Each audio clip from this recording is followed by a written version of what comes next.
Hi everyone, and welcome to the video presentation for module number 10. We're going to talk about chord structures found in post-tonal music. So in this video we'll work on how to recognize and construct the new chord types found in post-tonal music, which include triads with extensions, polychords, chordal and quintal harmonies, and secundal harmonies. So different kinds of harmonies that go beyond your standard triads and seventh chords that we've been used to dealing with. So let's talk about kind of a review of what a chord extension is. We talked about these before. And any tertian chord, so any triad or seventh chord, can be given an extension by continuing to add on thirds above the seventh of the chord. So here, the first chord to the left there is just a plain old E dominant seventh chord. And then we can make it an E ninth chord, or E9, by adding the F sharp beyond the D. And you can add the 11th by going to the A. And you can add the 13th by going all the way up to the C sharp. Each one of those notes, the 9th, 11th, 13th, beyond the 7th, is called an extension of the chord. And extensions beyond the 7th were rarely used by composers before the 20th century, but they become much more common in the music that we're going to look at in this section of our class. So let's talk a little bit more about that. Chords with extensions are best labeled, sometimes not with Roman numerals, though you can do that, but they're most easily identified by lead sheet symbols. Okay? And just a quick little review of lead sheet symbols. The letter, remember, tells you the root of the chord, and by default, when there's no other modifiers, such as like a lowercase m or a circle or a plus or something like that, the lead sheet symbol indicates that either it's a major triad or it's a dominant seventh chord. So that's kind of like the default, and anything that you add to it will make it something that's not a major triad or not a dominant seventh chord. So when you see F7 by itself, that means it's an F dominant seventh.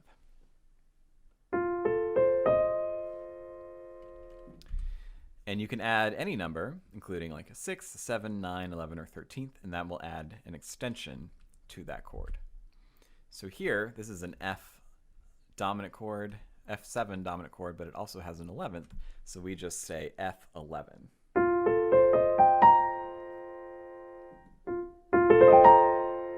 So F11, it has the 11 extension on it. And then it's also possible to add alterations if the extension or some other part of the scale, maybe the fifth or something like that, is different than what it should be in the major scale. So here, this is an F minor seventh chord. And in order for it to be a regular ninth, we could just say F minor 9 if that G on top were a G natural. Because that is what the G should be. It should be natural in a F major scale, right? But since we are lowering it to become a flatted ninth to a G flat, we call it an F minor 7 flat 9. Okay. Like triads and seventh chords, not all of the chord members may be present in chords with extensions.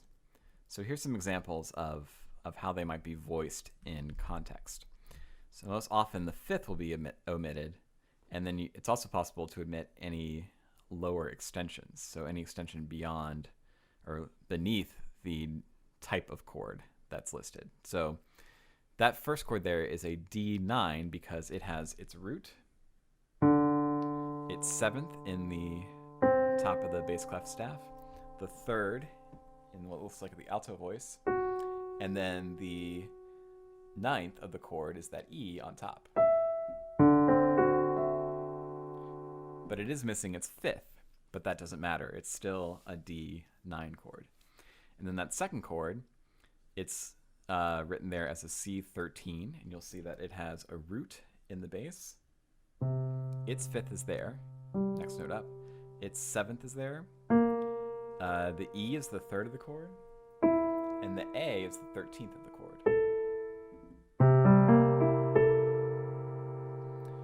And you'll see that it doesn't have a ninth and it doesn't have an 11th, but we still call it a C13 because the upper extension, the highest extension, is present, even though the extensions below that are not present. Okay. Next kind of chord is a polychord, and these are harmonies that result when two chords from different harmonic areas are played together or sounded together. So here are two examples of polychords, and you can see that they're clearly triads, different kinds of triads kind of played on top of each other. And so let me give you a sense of what these sound like. So the first one sounds like this. That one's not too dissonant. Then you have this one, the next one, which is pretty dissonant. So they are pretty harsh, and it's a very unique sound. Now, sometimes it is possible to analyze a polychord with a traditional lead sheet symbol, and that is useful. If it's like a tonal context, then that would be helpful to know what that is.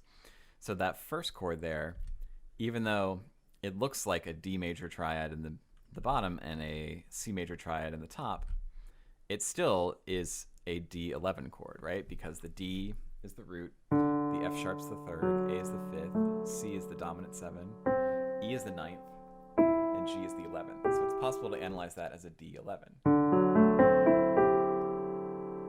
That second chord, however, it's not really possible to do that. So it's better in that case for the second chord to list that using this kind of slash notation, where we're just simply saying it's an E flat triad in the upper part of the chord, and it's a B major triad in the bottom part of the chord.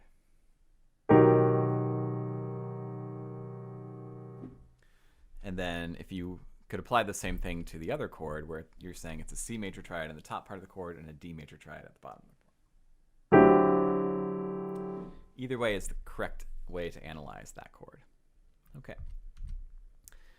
Next are quartal and quintal harmonies, and they are exactly what they sound like. So quartal chords are chords that are based on a stack of fourths. They could be perfect, they could be otherwise not perfect, and they sound like this. Right? And they sound very neutral, right?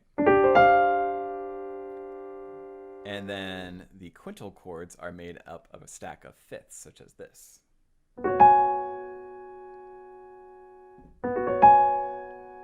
So really spaced out kind of sound there that doesn't really have too much of a foundation in a traditional diatonic world, right? Though they still can kind of be tonal, but they do have a different kind of sound. And like I said, they tend to sound neutral when compared to chords with thirds in them. And then finally, we have chords that are called secundal chords. And this is simply a stack of seconds that happen at the same time. So something like this, where you have F sharp, G sharp, A sharp. Right? The harmony seems to be based on that kind of structure. Then we call it a secundal chord. And they sound very harsh, or they can even sound comical in some contexts. I can think of a couple examples of that. And then when you have a large stack of seconds, that's often referred to as a tone cluster. So something like this. I regret putting that on there now that I look at it. Right? Very, if you want a wall of sound, it's the chord to go for. So tone cluster. Okay, good. That's a little bit of a review of what these harmonies are, and we'll be working with context with these fairly soon. All right, well, thanks for watching, and I hope that you all have a great day.